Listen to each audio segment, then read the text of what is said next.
Hello guys, my name is Muhammad Jifri. I am the founder and CEO of Edusol. ഇന്ന് ഞങ്ങളോട് പറയാൻ പോകുന്ന കാര്യം എന്താ അറിയോ? നമുക്ക് ഈ സക്സസ് ആയ ആൾക്കാരൊക്കെ നമുക്ക് പറയാം, ഇയാൾ നല്ല രീതിയിൽ സക്സസ് ഒക്കെ ആയില്ലേ, എന്തായിരിക്കും ഇയാൾ പെട്ടെന്ന് ഭാഗ്യമായിരിക്കും അല്ലേ, എല്ലാവരും പറഞ്ഞ ലെക്കായിരിക്കും, ഇല്ലെങ്കിൽ സക്സസ് എന്ന് പറഞ്ഞു കഴിഞ്ഞാൽ നല്ല പൈസയാണ്, അതായത് വിജയം എന്നൊക്കെ പറയുന്നത്. അങ്ങനെ പല രൂപത്തിലുള്ള സംസാരം നമ്മളെല്ലാവരും പറഞ്ഞാക്കാം വിജയിച്ച ആൾക്കാരെ കാണുമ്പോൾ നമ്മൾ. പക്ഷെ സത്യത്തിൽ എന്താണെന്നറിയോ, എൻ്റെ ഒരു പെർസ്പെക്റ്റീവില് അതൊന്നുമല്ല.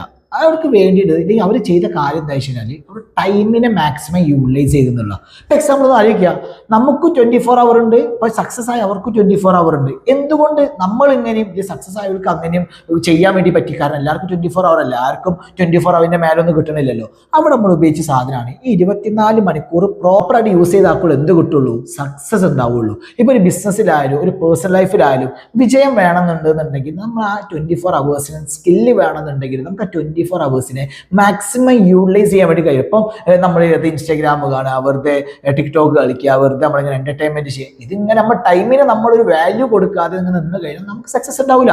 അതേ സമയത്ത് നമ്മൾ സക്സസ്, എൻ്റെ മൈൻഡിൽ എപ്പോഴും എന്താ അറിയോ, ഞാനിങ്ങനെ വെറുതെ ഇരിക്കുന്ന സമയത്ത് എനിക്കും തോന്നും ഞാൻ വെറുതെ ഇരിക്കും, അപ്പൊ ഇതിന്റെ അതേ ടൈമിന് വേറെ ആൾക്കാർ ഇപ്പോൾ ഹാർഡ് വർക്ക് ചെയ്തുകൊണ്ടിരിക്കുകയല്ലേ, കാരണം എനിക്ക് മൈൻഡ് സെറ്റ് വരും എനിക്ക് അതേപോലെ ആവണം, എനിക്ക് എന്തായാലും ആ രൂപത്തിലേക്ക് എത്തണം, ഞാനും പിന്നെ ഓരോന്ന് എൻഗേജ്മെന്റ്സിലേക്ക് വരാൻ വേണ്ടി തുടങ്ങും, കാര്യങ്ങൾ ഞാൻ ചെയ്യാൻ വേണ്ടി കോണ്ടന്റ്സ് ആയിട്ടും പ്രസന്റേഷൻ ആയിട്ടും ക്ലാസ്സസ് ആയിട്ടും കാര്യങ്ങളൊക്കെ ഞാൻ ഫുള്ളി എൻഗേജ്മെന്റ്സ് ആയിട്ട് അങ്ങനെ നിൽക്കുന്നത്. എനിക്ക് നിൽക്കുമ്പോൾ തന്നെ പേടിയാണ്, ആ പേടി നമുക്ക് വരണം. എന്നിട്ട് നമ്മൾ സക്സസ് ആയാലും നമ്മൾ പറയും ആ ഒരു ഭാഗ്യമാണ്, ലെക്കൊണ്ടാണ് അവർക്ക് സക്സസ് ആയത്. ശരിക്കും ലെക്കൊണ്ടൊന്നുമല്ല, ഒരു ചെയ്ത എഫേർട്ടും ഒരു ചെയ്തിട്ടുള്ള ടൈമുമാണ്. ആ ടൈമിനനുസരിച്ച് പ്രോപ്പറായിട്ട് ഒരു എഫേർട്ട് ഇട്ടു, അതിന്റെ റിസൾട്ട് കൊണ്ടാണ് അവർ അവിടെ എത്തിയത്. നമ്മൾ വെറുതെ കളിയാക്കി നിൽക്കാതെ, അപ്പൊ നമുക്ക് ആർക്കും എന്തുണ്ടാവില്ല, പ്രോപ്പറായിട്ട് എങ്ങനെ നിൽക്കണം അല്ലെ, എങ്ങനെ നമുക്കൊരു ടൈം കാര്യങ്ങൾ പ്രോപ്പറായിട്ട് അറേഞ്ച് ചെയ്യണം എന്ന് പോലും നമുക്കറിയില്ല. അപ്പൊ നിങ്ങൾ വേഗം പോയിട്ട് നിങ്ങളുടെ ടൈമൊക്കെ നോക്കുക, നിങ്ങൾ ഇങ്ങനെയൊക്കെ എന്തെങ്കിലും കാര്യങ്ങൾ ചെയ്യുന്നുണ്ടോ, ഹാർഡ് വർക്ക് ചെയ്തിട്ടാണോ? കാരണം ഹാർഡ് വർക്ക് ചെയ്തിട്ട് റിസൾട്ട് ഇല്ലാന്നെങ്കിൽ നമുക്ക് പറയാം എന്ത്, ഞാൻ ഹാർഡ് വർക്ക് ചെയ്തിട്ടുണ്ട് എന്നിട്ട് എനിക്ക് റിസൾട്ട് കിട്ടാതെ, ഹാർഡ് വർക്ക് കിട്ടാതെ പരിശ്രമിക്കാതെ നമ്മൾ തന്നെ ടൈമിനേക്കും നമ്മളൊന്ന് വില കൊടുക്കാതെ ഈ ടൈമിന് വേണ്ടിയിട്ട് നമ്മൾ ഇൻവെസ്റ്റ് ചെയ്യുക, നമ്മൾ വെറുതെ നമ്മൾ അതും ഇതും പറഞ്ഞു കുത്തിരുന്ന് കഴിഞ്ഞാൽ നമുക്ക് സക്സസ് ഉണ്ടാവില്ല.